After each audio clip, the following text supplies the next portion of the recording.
Empower Radio presents Out of the Fog.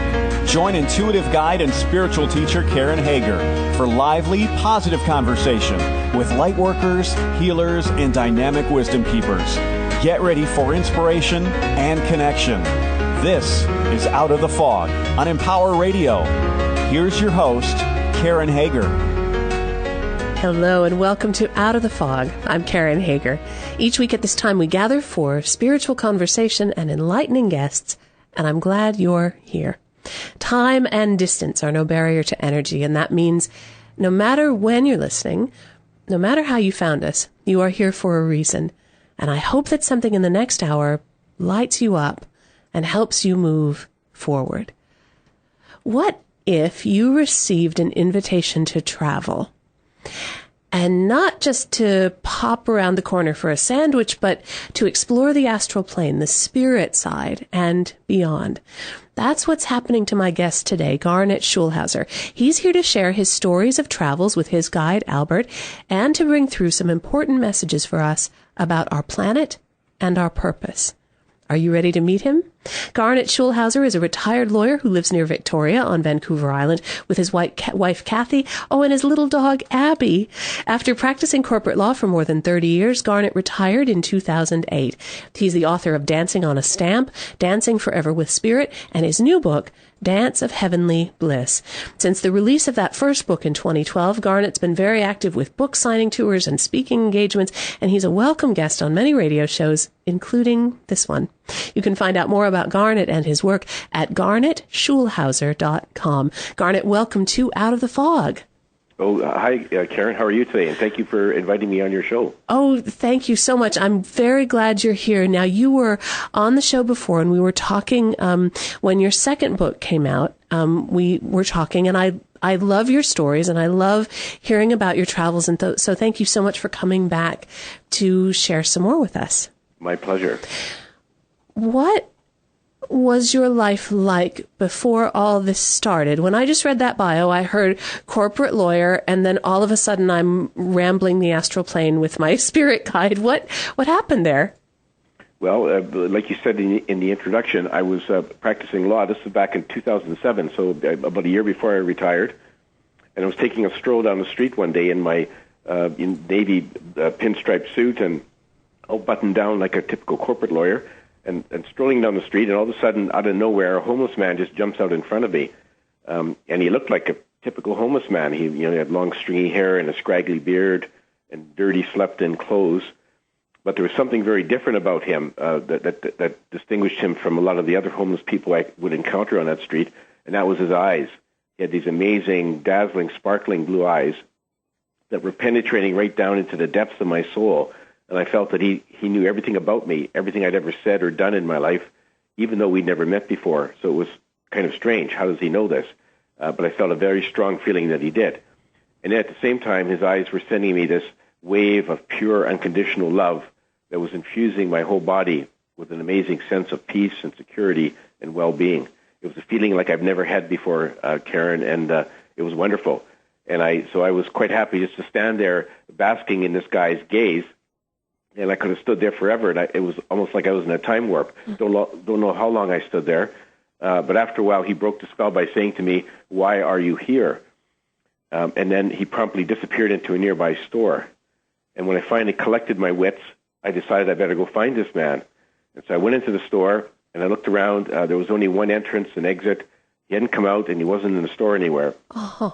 So I went back out into the street, and I walked up and down, searching frantically, trying to find this man.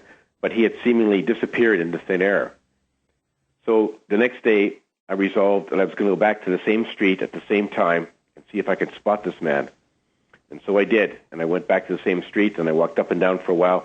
Finally, I spotted him sitting all alone on a bench. And I went up to him and I said, "Who are you, and why did you stop me the other day?" And he said, "I'm a soul just like you, and I'm here to answer your questions and help you on your journey." And so that was the beginning of a dialogue that went off and on for the next several months. And I found out early on that his name was Albert, and he was one of my spirit guides in disguise.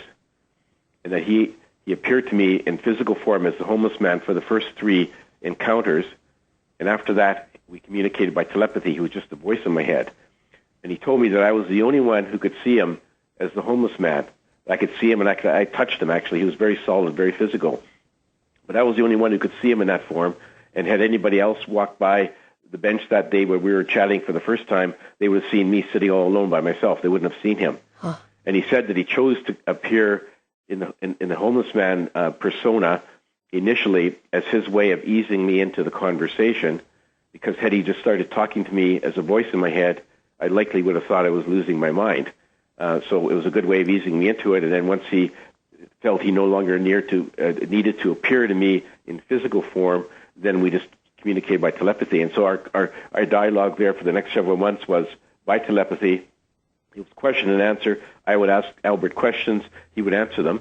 And then early on, he told me that he was there not just to satisfy my curiosity, but he wanted me to write a book about his revelations so they would be available to everyone. And that resulted in my first book, Dancing on a Stamp. Did you worry anyway that this was a little odd? I mean, you saw homeless people every day, and I mean, clearly you're someone who has a good grasp of your mental faculties. Did you worry about this? No, I didn't worry about it initially because he was very real and very solid, and I knew that it was a bit strange that this homeless person had stopped me and wanted to have a dialogue. But very quickly, when I got into the conversation, I immediately knew this was a very wise soul. And when he told me he was my spirit guide, I totally resonated with that. I didn't have no question whatsoever. He just exuded confidence and wisdom, and so I felt very comfortable with him, having a conversation with him. And then when he started communicating by telepathy, I recognized his voice from his physical form, and so I was quite comfortable, and I knew that I wasn't becoming a schizophrenic. And that I was really having a conversation with the guy who originally had appeared to me in physical form as a homeless man. So I was quite comfortable with that. I was never concerned or distressed by the encounter at all, because he just had he had the amazing gaze that just gave me such an amazing sense of well-being and peace and security. So it was a wonderful feeling. Wow, it sounds like you recognized each other at a very deep level. That he was there waiting for you, and maybe without knowing it, you were waiting for him. Have you talked about with him? Was there an agreement that it would come together like this on the physical plane at this time in chronological time? Yeah, absolutely. He said that he and I planned this before I was born, when I was preparing my life plan, and so we clearly did plan it. Of course, he remembered it. I don't remember what's in my life plan, so this was sort of news to me. But he said, yeah, it was all carefully planned out, the timing and everything, and it was carefully orchestrated that I should be a lawyer for the first part, the first 2/3 of my life, basically, and then at the right time, he would show up in my life, and I would then leave the law practice, which I did a year after I met him. I retired from my law practice, and then I would write a book, and so it was all carefully orchestrated. And of course, when you've set out your life plan, you don't always know that things are going to go exactly as you plan. Sometimes they fall off the rails, but fortunately, I fell into the plan with him, and we just went from there. So I think it was all clearly planned beforehand. And I know that Albert will come and you'll spend a time together traveling, and then when the book is done, or when the series of revelations are done, then he kind of goes away for a little bit, and then he comes back, and it's the next, right? Is it, if I were to see you while you were traveling, would you look to me to be asleep, or would you, in what state is your physical body when you are traveling with Albert? Well, my physical body he would always come at night. When I was, I'd be sleeping in my bed, and then he would come and I'd wake up, and then he'd basically pull my astral body out of my physical body. So my physical body stayed in bed, sound asleep, until I returned before the morning, and then my astral body would slip back in my physical body. And then when I woke up in the morning, I would clearly remember in very vivid detail the trips I took with Albert the night before, the astral trips. Very clearly, it was way more vivid than any dream I've ever had, and I remember the details for quite a few weeks afterwards. Some of the details are fading now after a year or so, but they were there strong enough for me to sit at the computer after I woke up and make notes about what I'd seen and who I talked to, which which I then use as the basis for my books. So when I was traveling astrally, of course, you're just a being of energy, basically. You don't have any physical attributes at all, so you can pass through walls and ceilings and whatever. You have no weight. And so would you be able to see me when I'm traveling in astral form? No, I wouldn't. I wouldn't appear to you at all. But you could see my physical body, but you couldn't see my astral body. So if I walked in, I'd say, "Oh, Garnet's having a nice nap." Absolutely. And little would I know. No, when you wake up, are you? There's so much emotion in a lot of what you share in these books and a lot of these travels, and you see things that are wonderful and things that are horrific. So to me, as I read the book, there's a lot of emotion that's generated. When you wake up, are you exhausted from the trip? Actually not, and I've been asked this before. I'm actually very refreshed, not exhausted, even though I may have seen some very horrific and distressing things. But when I wake up, I'm very refreshed, and I'm just quite eager to, as I say, get to my keyboard and start typing out the notes, in terms of what I saw and who I talked to. So no, I'm actually very refreshed, not exhausted, even though it may seem that would be the natural flow if I've seen some horrible things. But I think for whatever reason, I woke up very refreshed and eager to set down my notes and writings so that I could eventually, craft them into a book.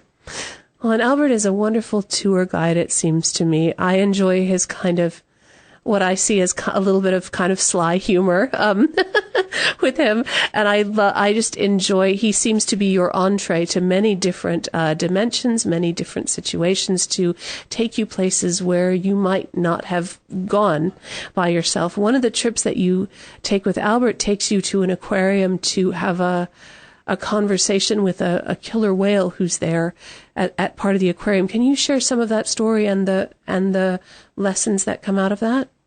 Yeah, it was in one of the astral trips. It was he took me to an aquarium in California, and there I had a conversation with an orca, a killer whale, and her name was Yolanda, and she had quite an amazing tale. She was, we communicated by telepathy. She said that that her race and all the other dolphins and whales are very intelligent, sensitive, feeling creatures, and all they really want is to be able to live freely on our planet in harmony with Mother Earth and all the other inhabitants, including humans. And they're very distressed at the abuse they have been taking over the last few centuries, from humans being hunted and trapped and killed in whaling ships and caught in nets and imprisoned in water parks and stuff like that. And so, and she acknowledged that we're getting better at stopping the abuse. We're doing a lot less than we used to. We still do too much of it. And they just really want to live in harmony with us, and they do try to communicate with us, but most of us don't hear their telepathic messages because we're not just in tune with that at this stage of our lives. And but I was able to hear it because Albert had sort of arranged all this so I could hear her thoughts and her messages in my astral form. And so we had a really nice conversation, and she basically said, she had a child, a son, born in the aquarium, and eventually he was shipped off to another aquarium. He's still locked up, and she was lamenting the fact that she'd probably never see her son again, and that he may never ever get a chance to frolic freely in the blue waters of the Pacific like she did before she was captured. She was born free, and then she was captured later by men and put into the aquarium.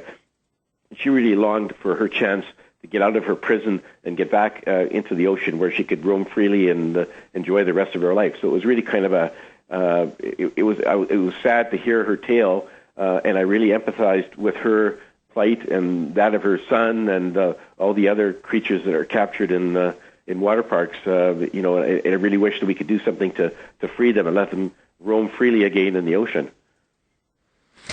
It's so funny. We think we're the only consciousness on the planet. We think that we are all there is, and that all the animals in our zoos and creatures and everything is kind of there for us, and that's not how it is it? No, and she said, the humans just tend to have a very arrogant attitude that they're sort of the dominant, the only thinking race on our planet, and that all the other creatures are basically just dumb creatures that don't have feelings or thoughts or emotions, and that they're there for our pleasure to be used or abused as we see fit. And she said that's a very unfortunate attitude, and that has resulted in a lot of the hardship that animals on our planet have suffered, not just whales and dolphins, but all kinds of creatures. And she said it's really too bad that humans can't see the light and understand that all animals have feelings and emotions, and they should be treated with dignity and respect because they all have their own place in the universe, and they're they weren't put there to be subjugated by humans. As that story continues, Albert takes you to see a story about a puppy and a little boy and the abuse, dog abuse. And Albert says that when you say, "Why did you allow the dog to be harmed? Why did you take me to see a murder and not do anything about it?" And Albert says that his job isn't to intervene, that he's not able to intervene. If we're messing it up so badly, and I agree with you, I believe that we are, and if our cruelty and our arrogance are destroying something very beautiful and pure and alive, why is it that we don't receive that kind of help or intervention from Spirit? Well, because it's just part of the sort of the reality of life on Earth, and the Spirit, before we're incarnated, they will help us prepare our life plans and help us coach us about the things that we should experience. But once we're born, we forget about where we came from, and we have free will to act. And so the trouble is that we have to deal with our human emotions, and our human emotions can range everything from love and compassion on the positive side to anger, fear, hate, greed. And so on the negative side, and it's really a constant battle in our human minds between who's going to win out for supremacy in terms of our emotions. And all too often, humans end up succumbing to their negative emotions, which results in a lot of strife and conflict. But the terms of reference for how people come to the Earth School is that Spirit does not want to intervene. We have to sort of make our own way through this morass that we've created for ourselves, and they don't want to unduly interfere because otherwise it would be too easy. I mean, sure, Albert could just go and say, okay, I'm going to stop all the animal abuse and all the other negative things on Earth, but then we wouldn't learn anything from that. It's really up to us as incarnated humans to make our own way through this mess that we find ourselves in and find our own way out. And that's just part of the Earth School. So that's why they don't interfere. It's sort of like, okay, you humans got to figure this out for yourself. So, do your best and see what you can come up with.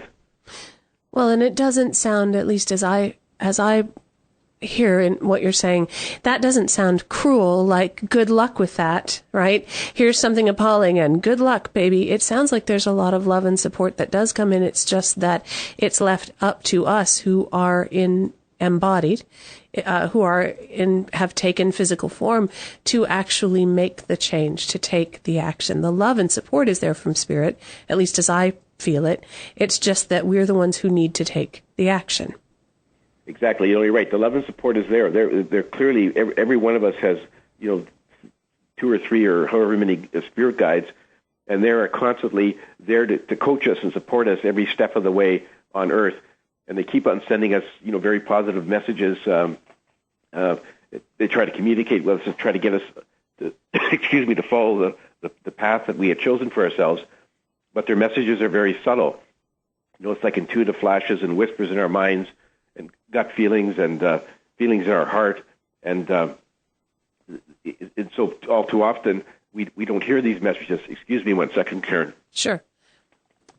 That's no problem. I think that our messages from our spirit guides often are subtle. I know that someone you're speaking with later in the book says that souls try to influence the human mind, but it comes in like little flashes, and it may or may not be heard, maybe sometimes too subtle to be perceived.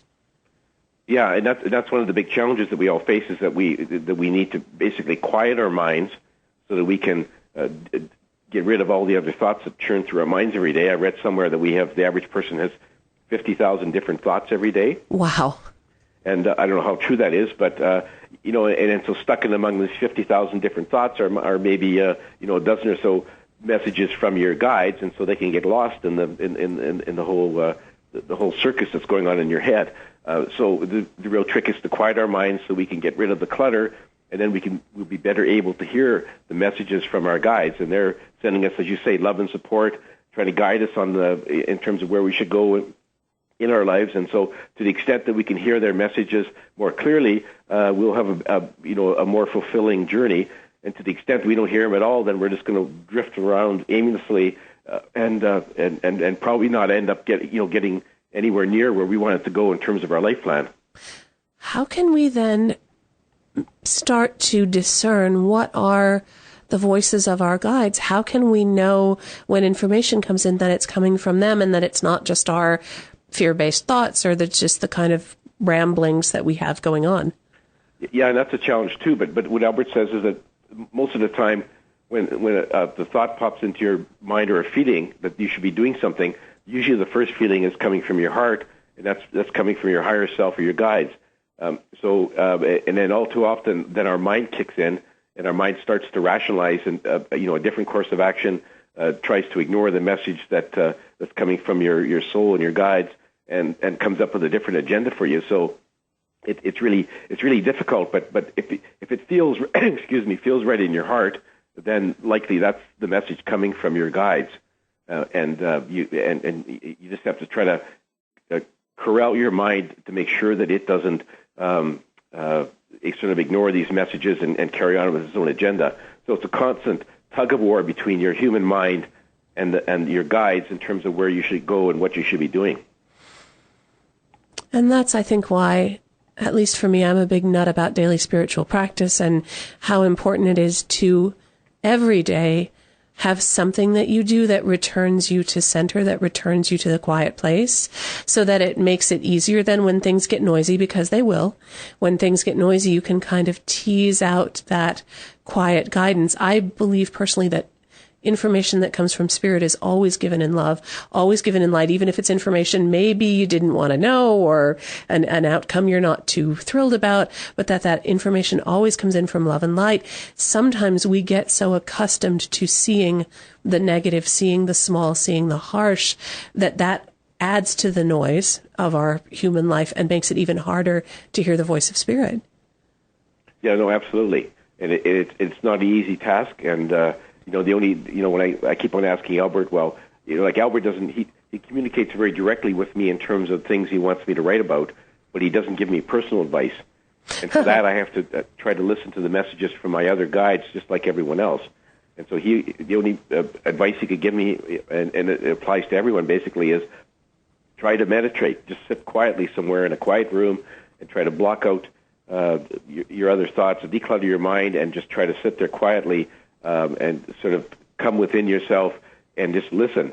And eventually, it's not easy, but if you practice at this for every day for a long time, eventually you become way better able to hear the messages from your guides, and you'll just have a much happier life. But it's not easy, and it wasn't intended to be easy because I often said to Albert, well, why don't my guides just communicate with me every day like you are and tell me what I should do every step of the way? And he said, well, if it was that clear to you, it would be way too easy. There'd be not much point in you incarnating on Earth because you came here to learn and experience things, and if your guides told you every step of the way what you should be doing, it wouldn't be much of a challenge. So he said, very deliberately, the messages are subtle, they're not direct like Albert has communicated with me, and they're intended to be so. So our challenge is to decipher what they're saying and try to find our life's purpose through these very subtle messages. Well, and often one of the most effective ways to connect with the human mind, I think, is through story and metaphor, through image. And so I believe, I'm not sure how you feel about this, that our imagination is a tremendous key to helping unlock our intuitive connection, and that being familiar with your imagination and kind of feeding it through positive books and stories and art and music that delights you, that actually enhances your intuitive connection. No, you're absolutely right. And in fact, I always remember a quote I read from Albert Einstein where I can't remember the exact words, but he basically said that knowledge is great, but imagination is everything. So even he, one of the renowned physical theorists in the world, said imagination is extremely important. And what you said is really true, because then you can also help your ability to hear the messages you get from Spirit by through your imagination, because sometimes when you think a thought that pops into your mind, when you imagine something that may be happening or that could happen, usually not coming from your mind. Usually it's coming from your guides. And you just may think you generated it, but most of the time it's coming from spirit. And so that's a good way of facilitating your ability to hear messages is by, let your imagination roam and let it sort of go where it wants to, because it's probably being steered behind the scenes to a large degree by spirit. I agree with you 100%. You're listening to Out of the Fog with Karen Hager, and my guest is Garnet Schulhauser. His new book is Dance of Heavenly Bliss, and you can find out more about Garnet and his work at garnetschulhauser.com. Now, I'm going to spell, are you ready? It's GarnetSchulhauser.com, GarnetSchulhauser.com. When we come back, I want to talk to Garnet about his travels with Albert to the spirit side and the encounter that he had with Jesus Christ and Adolf Hitler. We'll be right back after this.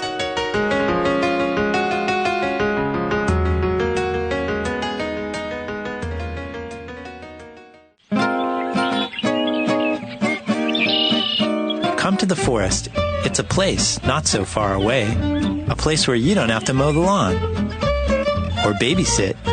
I saw lizards and squirrels and bugs, ladybugs, caterpillars. It's really cool, actually. A place where you don't have to make time for free time. Lots and lots of kinds of species here. Out here, you may even meet the mysterious creature known as the other you, the enchanted you. It's magic what flowers do. The adventurous you. My favorite tree, yes, is that one. The free-to-be-me you. Ask your parents to take you to this not-so-far-away place. Come to the forest, where the other you lives. But first, stop by discovertheforest.org, a public service announcement brought to you by the U.S. Forest Service and the Ad Council. Hey, Larry, mind if I sit down? Nope. This coffee tastes like coffee. So what's going on? Not much. What's new? Not much. Okay, but can you please put the newspaper down while you say not much? What newspaper? This newspaper. Oh, dude. What happened to your face? I see 1, 2, 3, 4, 5, 6. Ow. 7. Dude, what is this? 11 pieces of toilet paper stuck to your face? I'm shaving in the dark to save energy. I'm helping the environment. That's a dangerous way to help the environment. Well, sometimes you have to sacrifice yourself for the greater good. Dude, there's an easier and safer way to help the environment without sacrificing yourself. Go green, go public. Take public transportation. It's good for the environment and you won't have to live behind a newspaper. Wow. But for now, put the newspaper back up. A message from the public transportation systems across the country. To learn more, visit publictransportation.org.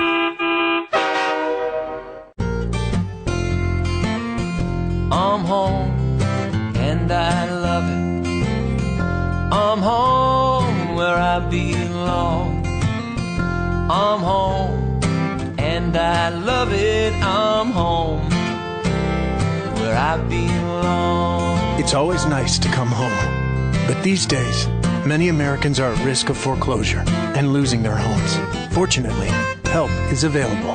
Making Home Affordable is a free program from the U.S. government that has already helped over 1 million struggling homeowners, and we want to help you. I'm home, and I love it. I'm home. Find out now what your options are. Go to makinghomeaffordable.gov or call 1-888-995-HOPE.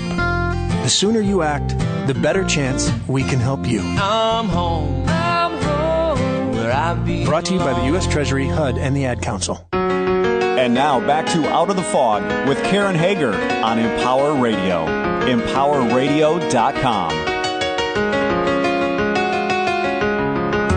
Welcome back to Out of the Fog. I'm Karen Hager, and I'm talking with Garnet Schulhauser. His new book is Dance of Heavenly Bliss, and these are the messages, the revelations that he receives from his travels with Albert, his spirit guide. You can find out more about Garnet and find out about all 3 of the books in this series at garnetschulhauser.com. That's GarnetSchulhauser.com, GarnetSchulhauser.com. And of course, I'd love to know what you think of this. Do you have dreams that are especially vivid? Do you feel that you travel on the astral plane? I know that I feel that I do. Do you have a connection with your guide that brings through messages, that brings through visions that you want to share with the world? You can always connect with me through my website, KarenHager.com, and you can reach me via email. That's the very best way to get a hold of me.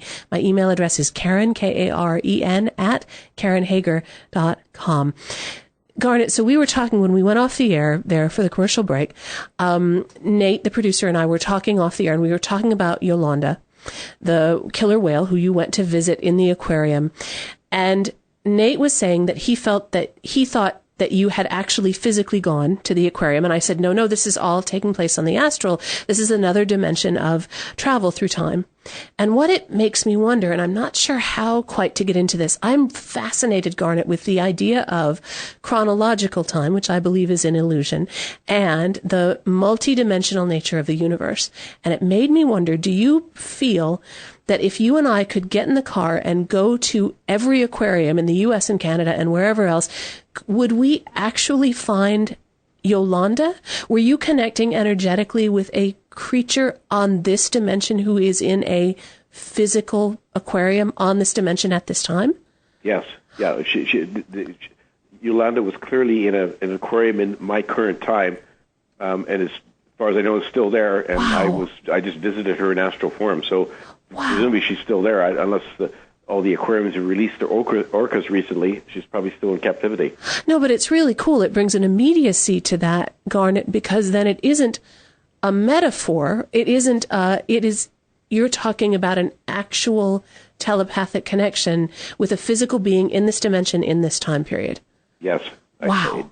That was how we connected. Yeah, and she was very physical in our current time, and I was there in astral form along with Albert. And we communicated by telepathy, and it was an amazing experience, as I indicated earlier in the show. Wow. Now, you also travel with Albert to the spirit side, and can you tell me what is the spirit side? Well, the spirit side is our true home, Karen. It's where we all came from before we incarnated. It's where we all return when we leave our physical bodies here, when our bodies die. It's our true home, and on the spirit side, we are our true nature. We're beings of energy. We are individual aspects of the source, the creator who created everything. And so we're connected to the source. We're connected to each other. And over on the spirit side, it's a beautiful place. It's sort of like the ultra paradise. There's nothing but unconditional love that everyone has for everyone else. There's nothing negative. There's no disease, crime, or suffering. Everything's joyful and happy, and it's a place where we reside in between incarnations, and we can stay there as long as we want. But it's a sort of a place we regroup and gather back there after an incarnation, and talk to other souls, plan our next incarnation on the physical plane, then jump back into the physical plane, but we always return back to the spirit side. So it's really our true home. It's where we it's where we are most natural there. These physical journeys on the denser planes, they're just sort of one-off aspects of our lives as individual aspects of the soul, and we do that to learn and experience things. But on the spirit side is where we are truly at home together with all the other souls, and it's a wonderful place. And so Albert took me there several times, and one of the things that I did, as you know by reading the book, is that he often lined me up to meet other souls who had lived interesting lives on Earth. Some of them were very famous souls, some of them were just ordinary Joes, but they had an interesting story to tell. And so Albert very carefully orchestrated all these meetings so I could talk to these people and learn from their tales, put them in my book, and hopefully there's lessons there for not just for me, but for everyone else. So it was a number of trips to the spirit side, and I met a number of very interesting people. Can you share one of those encounters that's in the book, that's in Dance of Heavenly Bliss, is an encounter that you had. Albert arranged a meeting for you with Jesus Christ and Adolf Hitler. Yeah, that was sort of I was sort of startled when I first came upon these two. Albert had told me that he was going to take me to meet two individuals, two souls who had lived lives on Earth, and he said one was a paragon of virtue and the other one was an evil monster. And this is before I actually got up to them, so I couldn't imagine what he was talking about. So as I got closer, my jaw kind of dropped open, and there I saw them sitting on a bench having a very friendly conversation. It was Jesus Christ and Adolf Hitler, which was like kind of amazing. Wow, like these. I thought, what are these two polar opposites doing, sitting and having a friendly conversation on a bench? Well, then I soon found out, and the reason he hooked me up for this meeting was that he had told me before, when I was writing Dancing on a Stamp, he had told me that all souls return to the spirit side after their physical bodies die, regardless of what they did, so that all the good guys go there, but even the bad guys, even the terrorists and the rapists and the murderers and the serial killers, when their physical bodies die on earth, they all go back to the spirit side, because there is no hell and there is no punishment. So everyone goes back there. And so he wanted to sort of reinforce that idea with me. So that's why he showed me Jesus Christ, who we all assume would have gone to heaven, but Adolf Hitler, most people would have assumed and hoped that he'd be burning in hell. Well, there is no hell, so he's back on the spirit side, the soul that was Adolf Hitler. So it was a very interesting conversation, and the soul that was lived his last life as Adolf Hitler, he, as soon as I sort of sat down and we began the conversation, he morphed back into his natural state that he shows other people on the spirit side. So he was no longer in the military uniform, but he's a handsome young man in a robe, and he said that his name was Matthew. And he told me that, he had lived his last life as Adolf Hitler. He totally regretted all the horrible things he had done in that life. He said that he hadn't planned those horrible things before he was born in his life plan. He had planned to put himself in a position where he would likely get into politics, but he didn't know how that would play out. And as it turned out, he said, once I got into politics, my negative emotions like anger, fear, hate, and so on got out of control, began to run my life, and I ended up doing all the horrible things I did as Adolf Hitler. And he said he felt really badly about it, but he said that since he died, he crossed over, and like everyone else, he had a life review when he first came back to the spirit side, and he had to go over, point by point, all the horrible things he did. And he said that was a tremendous learning lessons for him, and that he dearly wanted to go back into a new life on earth and try to do better the next time. Is one of the things that soul mentioned to you, and I know it's elsewhere in the book as well, was the idea of when we pass, when we go home, we can go into what you call a reentry hospital. And that soul who had incarnated as Hitler said that he had spent some time in the reentry hospital when he came in. Can you say, but that's not punishment. Can you say something about what happens there? Yeah, it's a reentry hospital. It's for souls who have died a horrible, tragic death in awful circumstances, or souls who have crossed over, who have done some horrible, awful deeds, during their time on Earth, like murdering people, or being a terrorist and blowing up people, or like Adolf Hitler. And so, when they first cross over, those people have a lot of guilt to deal with.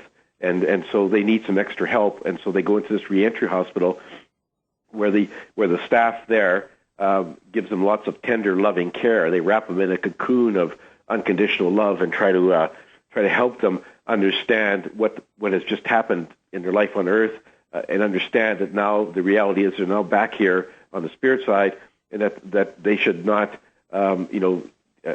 retain that guilt sort of forever, but they should deal with it. Go and have their life review, and then understand that their last life on Earth is just all a learning experience, and then they can use that as a stepping stone to plan their next incarnation and try to meet the challenges that they failed to pass in their last life. So it's a way of sort of a transition station before they fully transition back to the spirit side. So yeah, Adolf Hitler was there. I met another in my book. I describe a Palestinian terrorist who I met in the reentry hospital. So it happens just to a few people who need some extra help to transition back to the spirit side. So Hitler was one of them, and he had already got out of the hospital when I saw him, and he was quite keen to plan his next life on Earth. And he was very sorry about what had happened. But one of the interesting things, Karen, he told me that he had met with a number of the souls who had been victims in his death camp on Earth, and he said there's total reconciliation. He said because those souls, they recognize that, like all other souls, that what happens on Earth stays on Earth, other than the memories and the experiences that you had, and so there's no holdover of hatred or need for revenge or any of that sort of stuff. So he's had total reconciliation with the souls that he murdered in his death camps. So that was an interesting feature, and it just brings home the fact that that's the cycle of life on Earth, is that when souls return to the spirit side, they automatically, unconditionally love all of their souls, no matter what the other soul did to them in the last life on Earth. So it's a very interesting concept. A lot of people have trouble dealing with that, Karen. A lot of people have told me, well, why is it a bad guy like Hitler or a serial killer, whatever, doesn't have to be punished in some way? It doesn't seem fair. And Albert says, well, it's not about fairness. It's just that that's the way life on Earth is. And when you get back to the spirit side, you will recognize what it is, and you'll understand it completely. How does that relate to our ideas about karma, that idea that that everything we do has consequences, and that sometimes those consequences come to bear in other incarnations? Yeah, and that often happens, but it's not sort of like a mechanical law that where you do something in this life and then something's going to happen to you automatically. Mm-hmm. Albert says karma is like a system of measuring sort of the pluses and minuses in your life, and that when you finish your life, it's part of your life review. You'll look and sort of say, okay, did I have more pluses than minuses, or the other way around? And if you have a negative karmic debt, then you will feel a moral obligation to go back in another life and to try to balance that off with some positive things. And so, but it's really your choice as to how you do it, because there's a number of ways to get rid of negative karmic debt. You can either incur something negative in your next life, or you can do something very positive, which will erase the debt. And so it's really it's not an immutable law of the universe, but it's a system of measuring, how you've been doing. And as long as you have a karmic debt, you will feel obligated to go back, but you're not forced to do so. So some souls actually who have a negative karmic debt from lives on Earth might just say, okay, I've had it with Earth, I'm going to another planet, or I'm going to stay in the spirit side. So no one can force you to keep going until your karmic debt is wiped clean. But most souls will keep on doing it just as a sort of a moral obligation. They want to keep on going back until their debt is erased, and then they can feel like they've now at a stage where they've graduated from the planet Earth. So that's how Albert described karma to me.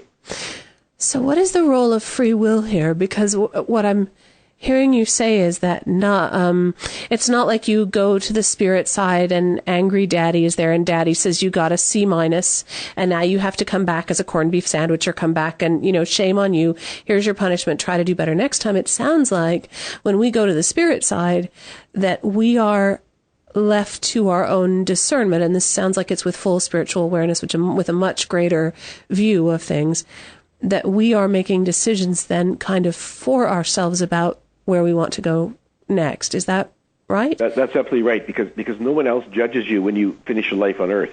You basically judge yourself when you have your life review, and you figure out whether, as I say, whether the pluses outweigh the negatives or the other way around. And then no one tells you that you have to incarnate again, or where you have to incarnate, or what you have to put in your life plan. It's entirely up to you. Now, you get a lot of advice from other more experienced souls when you're devising your life plan. If you say, look, I'd really like to try to meet this challenge again, or balance my negative karma, what should I do? They can give you advice, and you can accept it or not. It's entirely up to you. And most of the time, of course, you accept the advice from the Council of Wise Ones and other advanced souls, and try to follow what they say, because they have a lot of experience about life on Earth.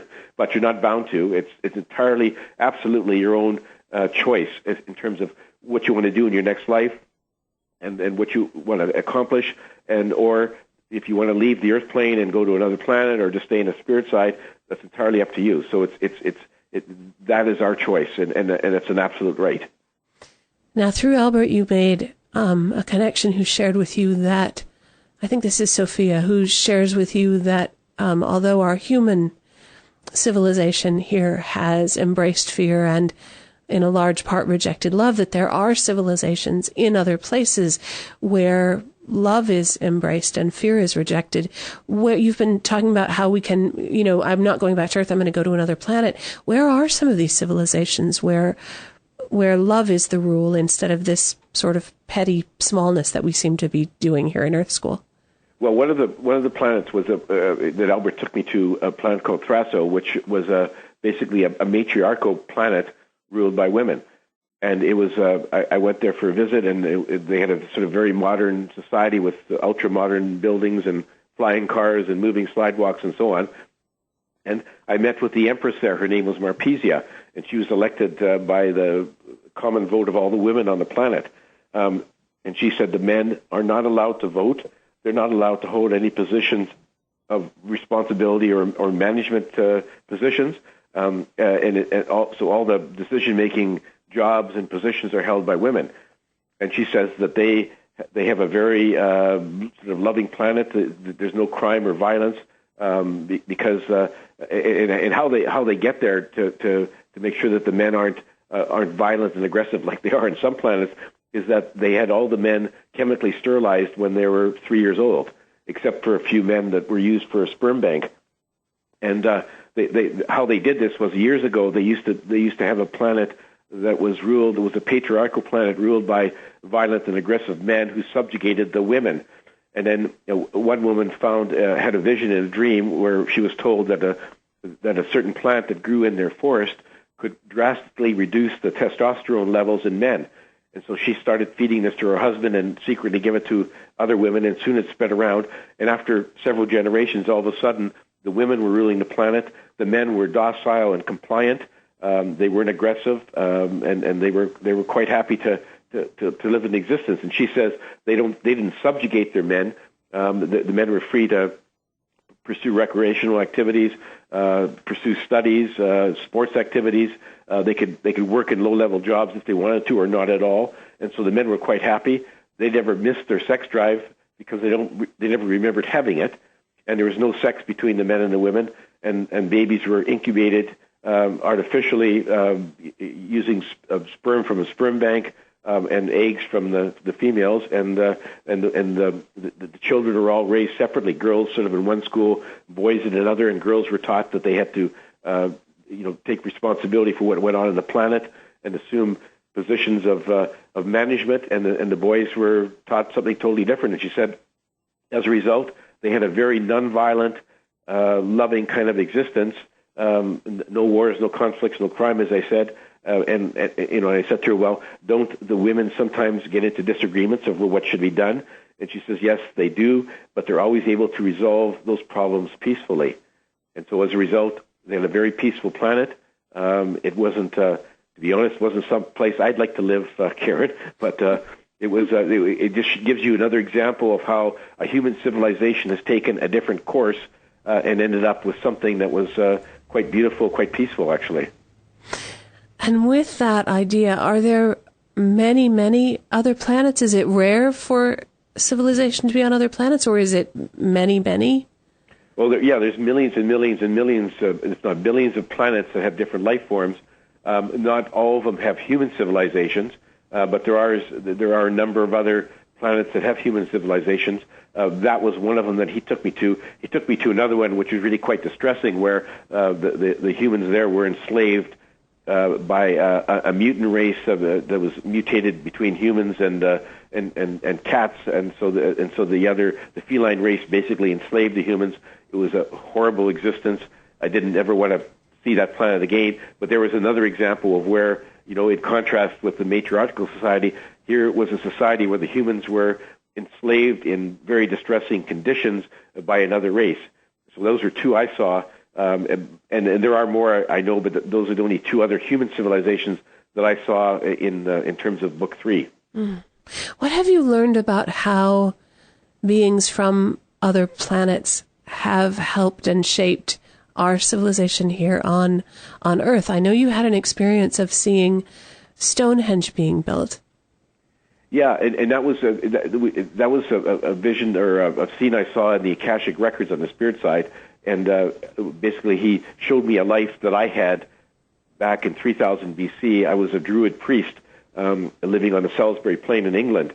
And as I watched the scenes unfold, my character there had a vision, a dream, where somebody said, go to this certain area on the Salisbury Plain. on this date because there's a message for you. And so I went there, and there was this spaceship that landed shortly thereafter, and out of it came a human. He was a very handsome human, but larger than us, about 8 feet tall. His name was Mogons, and he had come from a planet in the Andromeda constellation, and he said that he came to enlist my help, that he wanted me to gather the villagers from my village and help him build a structure that he needed, and the structure was to be a navigational beacon that his race and others would use when they were navigating in warp drive. And so he had detailed plans, and I helped him gather the villagers together, and I convinced the villagers that he was a god who had come down from heaven and that he wanted us to build the structure. And so with the help of some technical tools that he brought with him, one was a laser cutting tool, which could cut into rock with great precision, and the other one was an anti-gravity wand, which if you aimed it at something, a big boulder, it would basically have no weight. And so with the aid of those tools, we carved out, the villagers and I carved out all these stones from quite a distance away, transported them to Stonehenge and laid them in the circles that you now know and see as Stonehenge. And then when all of that was done, the guy from the spaceship put a power box in the center, which powered the whole thing. And he needed these stones arranged in a certain fashion in order to make the whole thing work. And so that was how Stonehenge was built. And later, a few hundred years later, he came back and retrieved the power box when it was no longer needed. That's why it's not there anymore. But as far as the villagers were concerned, they built that as a place for religious ceremonies to worship the gods. And they thought that this guy from the spaceship was a god. And so that's how it all played out, and that's how Stonehenge was built. So it's very interesting. Are you aware, you're making me wonder now about the pyramids, you're making me wonder now about a lot of things. Do you know if there was extra help with things like the pyramids? All these marvels, these things that we don't understand, sacred sites where the meaning has been lost or it's murky, are some of those having to do with our connection with beings from other planets? Yeah, and I didn't have any direct knowledge about that, but I did ask Albert about some of the other things, and he said that, some of the things were built with the aid of extraterrestrials, but he said that it wasn't on his agenda for me to see how those things, were developed. He said someday maybe he will let me know, but he said for now I'll just show you about Stonehenge, and then we have other things to do. So I really expect that a lot of the things like the pyramids, some of the other structures probably were built with the help from extraterrestrials, but I don't know the details. What is your relationship with Albert like now, like right now? Oh, well, he's still, I'm still in contact with him. And in fact, I'm sort of in the middle of about to finish another set of astral trips with him that started a few months ago, and I'm currently writing the manuscript for my fourth book. Oh, good. Yeah, and I'm about 3/4 of the way through, so I'm still in contact with Albert, and book 4 will be about more astral trips with Albert. When people go to GarnetSchulhauser.com, can you let me know what will they find? How can they connect with you? Well, my website has information about myself and about all of my books, all 3 of the books. You can download an excerpt from each book. You can watch a book video. You can click in all my social media sites like Facebook and Twitter and LinkedIn and YouTube. I have posted on my website and on YouTube recordings of all of my radio shows that I've done since June of 2013. This is number 82, Karen, for me. Oh, my gosh. And so you can get all the recordings right back from my very first one. And there's buy links on my website where you can click on all the popular online stores like Amazon and Barnes & Noble and many of the other ones, and you can get right to a place where you can buy my books. And a lot of the bricks and mortar stores have them. And if your favorite bricks and mortar store does not, they can certainly order it for you. So my website has a wealth of information, and I encourage people to dial into it. And my email address is there. And if anybody wants to call me or send me an email with a comment or a question, I'd be delighted to hear from them. Garnet, thank you so much for being on the show. It's always great fun to travel with you, and I really appreciate you coming and sharing these messages with the listeners. Will you please come back when the 4th book is out? Definitely. I certainly enjoy being on your show, and thank you for having me again. Oh, thank you. You're very welcome. That is Garnet Schulhauser. His newest book is Dance of Heavenly Bliss. This is the third of three. Fourth one's coming. So Dancing on a Stamp, Dancing Forever in Spirit, and the third one, Dance of Heavenly Bliss. Find out more about Garnet and his work at garnetschulhauser.com. I'm going to spell it just one more time so you got it. Garnet, Garnet, Schulhauser, Schulhauser, garnetschulhauser.com. And of course, I'd love to hear from you. You can always find me, Karen, at KarenHager.com, and on my website, which is KarenHager.com. That's a wonderful place to find out about upcoming classes and events. If you go to my website, right on the front page, there'll be a place where you can give me your email address, and you can get a free Sacred Space toolkit for doing that. I'm getting ready to launch something a little bit new, a little bit different, a little bit edgy for me, and I'd love to have your name so that I can put you on the list and tell you all about it when the time is right. So all that's at KarenHager.com. And thank you for listening today. Together we are spreading a little more light in the world, and a little more light is always a good thing. Until next time, I'm wishing you peace.